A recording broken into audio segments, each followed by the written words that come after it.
And hey, welcome to my podcast.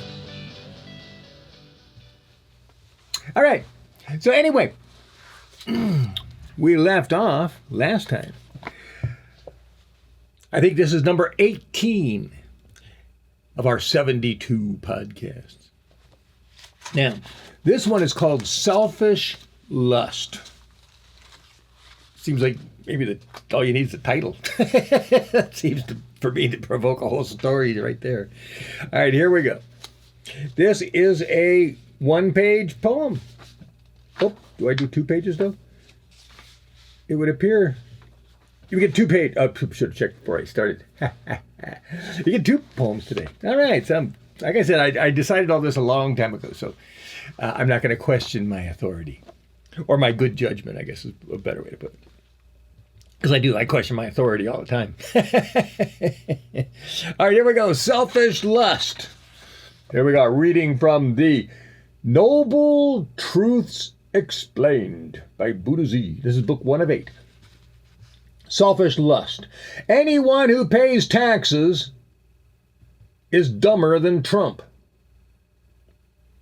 Since the middle class are as smart as a football, they crap taxes and get a kick on the rump. If they don't pay enough, they'll add interest to it all.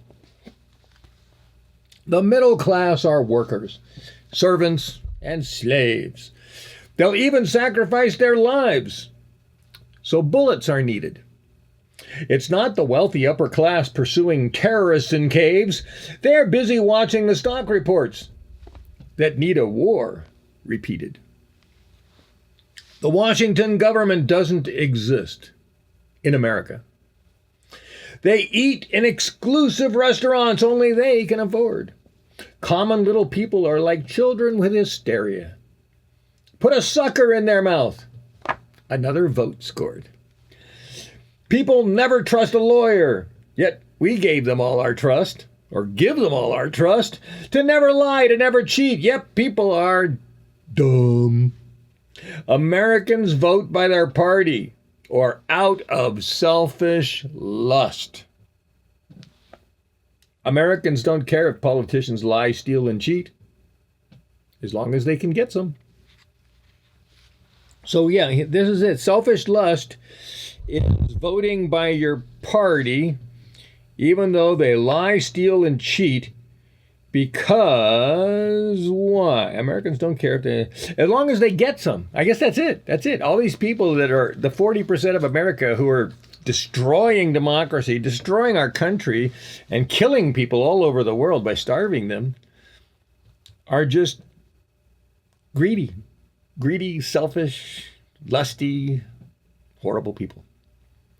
So 40% of our population, that's a shame. That means if you go into a grocery store, almost half the people in there are probably really, really stupid. But if they can drive a car, if they can graduate high school, that's all it's required. That's all it's required. In fact, a lot of people don't even do that. There are people I know who don't drive a car, and some people I know who didn't graduate high school. but I'm saying that a lot of the people who do graduate and even drive a car are real stupid. That doesn't mean you're a smart person if you can get to that level. In fact, I got a cool song about it called Monkeys and Cars. I'm looking forward to finish it. I think it's a great song. I mean, a great song, a hit song. I think it's a pop song, Monkeys in Cars. Hey, I think we're done, aren't we? Oh, hold it. Did I have 2 poems to read? Did I have another one? And I just got all caught up in my selfish lust. I did. Here we go. Sorry to be so distracted. I'm enjoying talking to you. It'd be nice if I had some feedback here. Here we go. We got one more poem to do here. And this is Recreational Animosity. Yeah. Here we go. 4 paragraphs like the last one, a little shorter. There's a new game to play. Be a troll and yell all day. Of course, yell's in capital letters. We got a president who likes to yell all day. Express your emotion in your lonely way of demanding people's tears to pay. What the heck? This poem's called Recreational Animosity. So you're enjoying being mean and hurting people's feelings. Okay, so it's a game to hurt people's feelings. That's what this poem must be about. Let's see. An adventure through one of my own poems. Anger, fear, and sadness are the tools of anonymous madness. The satisfaction of inhospitable gladness is the badge of honor, the voice of badness. Badness. That's a weird word, badness. Bad is feeling pleasure as you're wildly blurting your immature ignorance, orgasmically, emotionally splurting. Recreational animosity is a social media dance. A social media dance. Looking for someone to be deliberately hurting. Oh, that rhymes with the splurting up there. Interesting. So this is kind of an overview. As I'm seeing images in my mind, it was kind of like going to a party and just seeing people. I feel completely distanced from what's going on and watching these people fighting with each other. So let me try reading it again. I think I was kind of disjointed there in my reading of it. I'll try to read it. Smooth isn't always best, though, because there's certain places I've come to realize in my poetry where you need to pause and think about it for a second. Otherwise, anyway. There's a new game to play. Be a troll and yell all day. Express your emotion in your lonely way of demanding people's tears to pay. Anger, fear, and sadness are the tools of anonymous madness. The satisfaction of inhospitable gladness is the badge of honor, the voice of badness. Bad is feeling pleasure as you're wildly blurting your immature ignorance, orgasmically, emotionally splurting. Recreational animosity is a social media dance. Looking for someone to be deliberately hurting.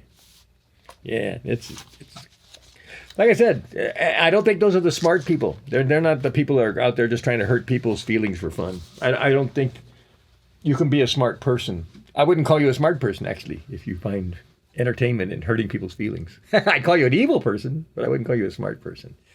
So, yeah, smart people know how to get along or want to get along. I think that it's not smart to hurt people and push people. I mean, just to be antisocial, I don't think that's a smart person's activity. Okay. I'm not antisocial. I complain about being alone, but I'm not antisocial. I go out and have fun. I talk to people all the time. I hassle the handyman when they walk by and give them conversation. But anyway, all right. I'm still curious to know what I'm doing on the end of these videos. I have no idea. I'm just going to get all these videos done, get them ready, get the noise reduction, line them all up, and then I got to figure out what to do. I haven't even figured out what the cover is going to be on these things or anything. I just know I got to get this done. And the meat of the work is, of course, reading this. And then I can work on the packaging. I decided to not procrastinate due to my indecision on the packaging so far. Okay, so here we go. Or here I go. Goodbye. Here you go. There you go. See ya. All right. So, I got to salute you out here. I should be consistent on this. After all, I'm trying to create a series of events. All right, here we go. This is Buddha Z. I've explained something. I explained to you what selfish lust is. In fact, I think that basically we have defined what a MAGA person is. They have selfish lust. Maybe that's a good way to describe the MAGA movement. It's about selfish lust. Wow. Comment in the description, which I'll never read. But anyway, selfish lust describes a MAGA person's mind or motivation. They have selfish lust. Wow, I mean, I'm having trouble in my mind. I'm like trying to chip away at it, but it won't. It just like stands there and goes, yeah, that's right. It's like, there got to be something wrong with that. And then that may be very accurate. That's interesting. Only just realized that. All right. See you later. I didn't feel like applauding because I'm thinking of those selfish lusters, and they don't deserve any applause.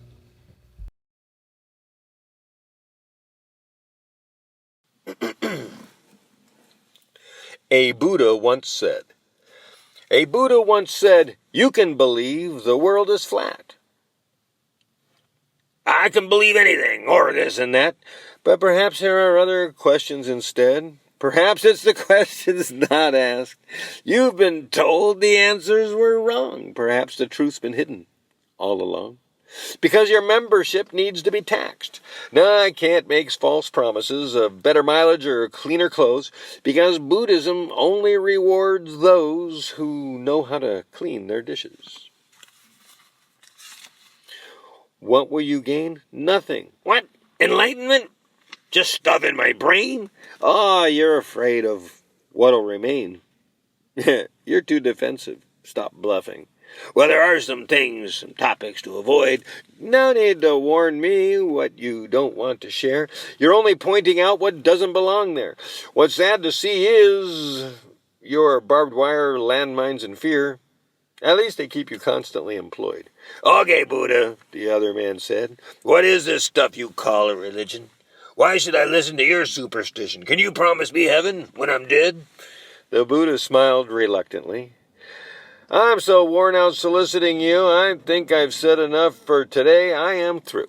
Hey, don't go away. You didn't bless me. Buddha turned and said, I've no such power. What I have, I give when I can. But you have so many defenses, I'm only one man. My enlightenment was fresh, but now it tastes sour. The other man grimaced with hands on hips, like an evil granny. You shouldn't leave. Unlock your lips. Say what you have to say. I will follow behind and haunt you. You can't get away. Come back here, you sassy monk, or I'll kick you in the fanny. Well, all right, said the monk after stopping. You've just proven half of my teaching today.